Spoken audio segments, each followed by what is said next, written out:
Bonjour à tous, on se retrouve aujourd'hui pour une nouvelle review de la saison 3 de ReZero.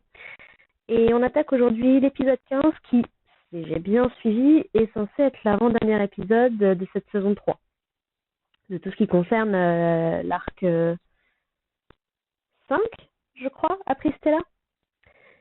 Et donc aujourd'hui, on va se concentrer sur les quelques combats qui restent un petit peu à boucler dans le reste de la ville, puisque donc on a éliminé on a éliminé Régulus. Le péché de la colère, Sirius, on ne sait pas vraiment ce qui lui est arrivé, on n'a pas de confirmation, à moins que j'ai loupé un truc. Donc il nous reste la gourmandise et la luxure. Et on va s'attaquer un petit peu après à Capella pour commencer cette review, puisque donc on retrouve Hal qui est toujours en train de la combattre, qui essaie de la découper, mais ça ne marche absolument pas.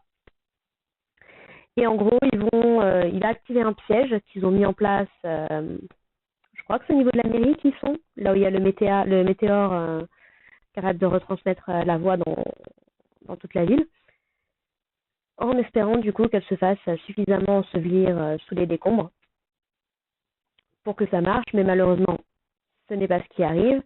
Et donc, elle va se confronter, on va dire, à Anastasia et à Félix.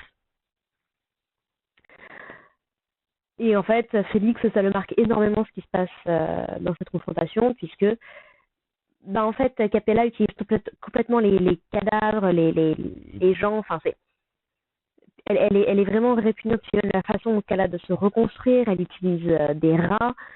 Chaque rat a l'air d'être une espèce de partie de son corps. Bref, elle a l'air complètement insane. Si c'est effectivement une ancienne membre de la famille royale et qu'en plus, d'une manière ou d'une autre, elle est liée au sang du dragon, qui a l'air d'être quand même une figure, un personnage assez important dans l'univers de ReZero. Je rappelle qu'à la base, Emilia et les 4 autres se basent pour devenir la gouvernante du royaume, mais un espèce de prêtresse du dragon. Enfin, il y a tout un délire autour de ça. Donc, Capella, à mon avis, on n'est pas prêt de s'en débarrasser tout de suite dans l'histoire, quoi. Là où un Régulus, par exemple, semble avoir moins d'importance, donc voilà. Et donc, du coup, alors qu'ils sont en train de fuir, parce qu'elle leur a lancé des chimères dessus, elle est d'ailleurs très contente du nom qu'ils ont trouvé pour ces créatures. Du coup, Félix appelle à l'aide quelqu'un, et bien évidemment, qui c'est qui répond? Notre Deus Ex Machina national, Reinhardt, qui descend du ciel littéralement, alors qu'il était justement parti aider après avoir, comment dire, permis à ses grands-parents de se retrouver une dernière fois, on va dire ça comme ça.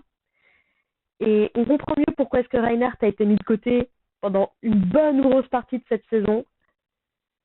Parce que quand j'utilise le terme de Deus Ex Machina, j'y vais pas vraiment à la légère, parce que je rappelle donc qu'il a été capable de se débarrasser de Régulus, qui est quand même un évêque. Il a été capable de se débarrasser d'une marionnette contrôlée, on ne sait pas très bien qui c'est qui contrôle les cadavres, peut-être Capella, du coup, ce serait pas déconnant, ou peut-être Pandora, hein, vu qu'aux dernières nouvelles, c'est elle qui, d'une manière ou d'une autre, est responsable de la mort de Theresia.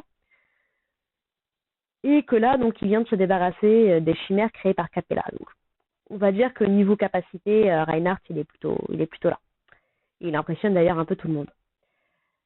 Félix, notamment, va faire une remarque, si on veut, plutôt intéressante, c'est qu'il se dit, écoute, si on tue Capella, la malédiction du sang qu'elle a lancée à Crush, ça va disparaître, quoi. C'est vrai, malheureusement, non, ça marche pas comme ça. Capella elle-même le dit, les deux ne sont pas liés. Donc, elle peut mourir autant de fois qu'elle veut.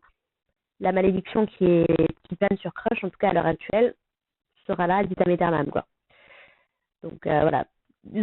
Félix se prend quand même un sacré coup au moral dans cet épisode, clairement. Et on a une autre info importante, c'est-à-dire que, donc, on se souvient, je ne sais plus dans quel épisode c'était, mais quand Anastasia s'était fait passer pour Crush et avait brièvement affronté Capella, elle avait utilisé de la magie. Chose qu'on avait encore, pour autant que j'en sache, jamais vraiment vu Anastasia faire. Et c'est d'ailleurs ce que va remarquer Hal, qui s'étonne et qui est persuadé du coup que ce n'est pas la vraie Anastasia. Alors, deux possibilités. Est-ce que c'est pas la vraie Anastasia ou est-ce que c'est juste qu'Anastasia cache ses capacités depuis le début? Honnêtement, à ce niveau, à ce stade-là, les deux sont totalement possibles. Donc, aussi loin dans la saison, je pense pas que ce soit une fausse. Je vois pas vraiment ce que ça apporterait et où serait Anastasia en attendant. Mais bon, on verra bien ce qu'il en est. Donc voilà pour ce qui est du truc de Capella. Et en gros, elle les laisse partir et elle se désintègre en plein de petits rats. Enfin, elle est flippante parce qu'elle pourrait littéralement être partout et être tout le monde. Ouais, niveau paranoïa, elle est plutôt pas mal là-dessus.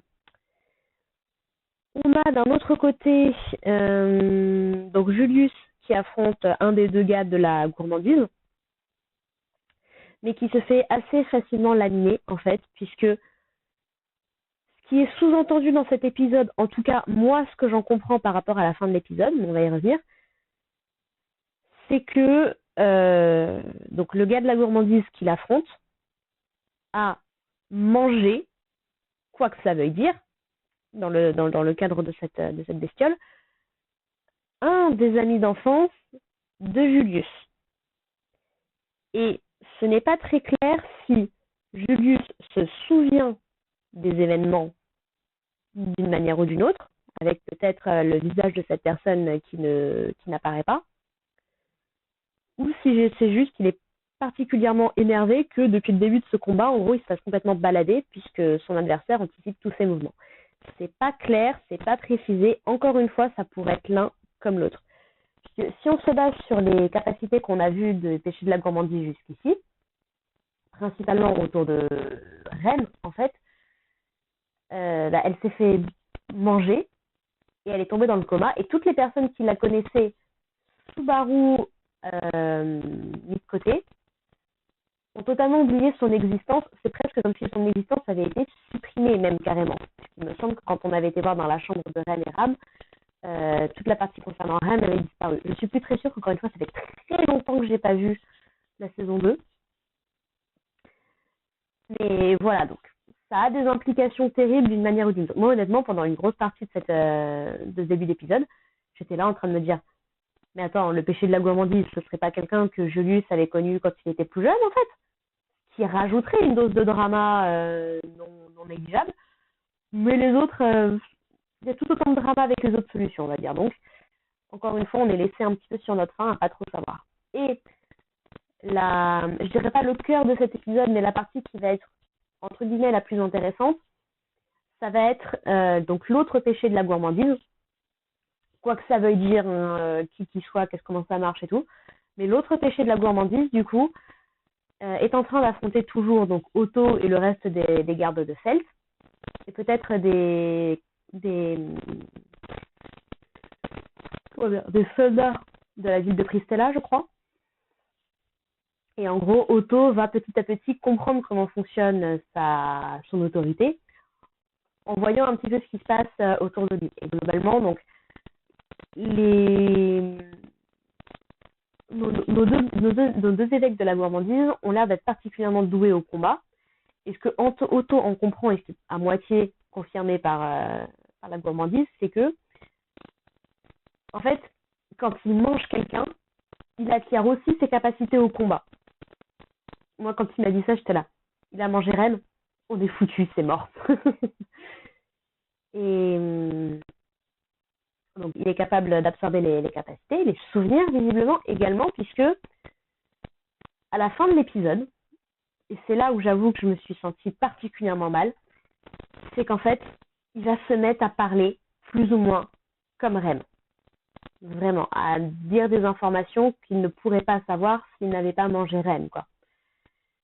Là où c'est très intéressant, c'est que du coup, personne, hormis Subaru, visiblement, ne se souvient de Ren. Ils savent juste que visiblement, je crois que si j'ai bien compris, alors je sais plus, mais est-ce que Subaru leur a juste dit que c'est quelqu'un qui compte vraiment pour lui, ou est-ce que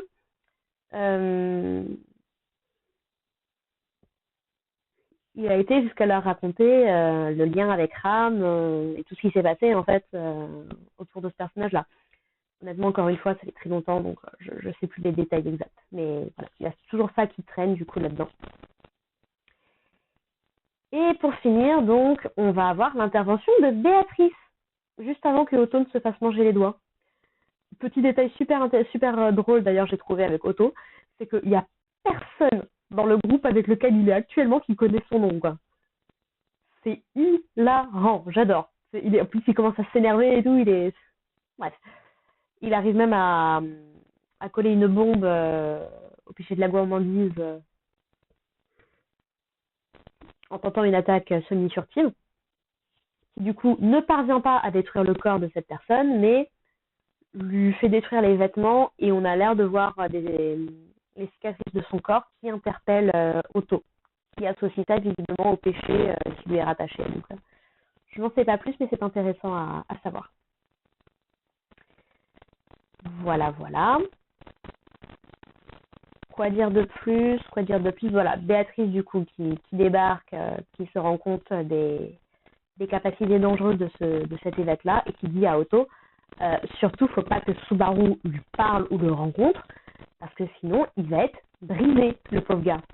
Donc, et du coup, l'épisode se termine littéralement sur Béatrice et Otto qui se disent, bon, bah, c'est à nous de le défoncer, alors, let's go.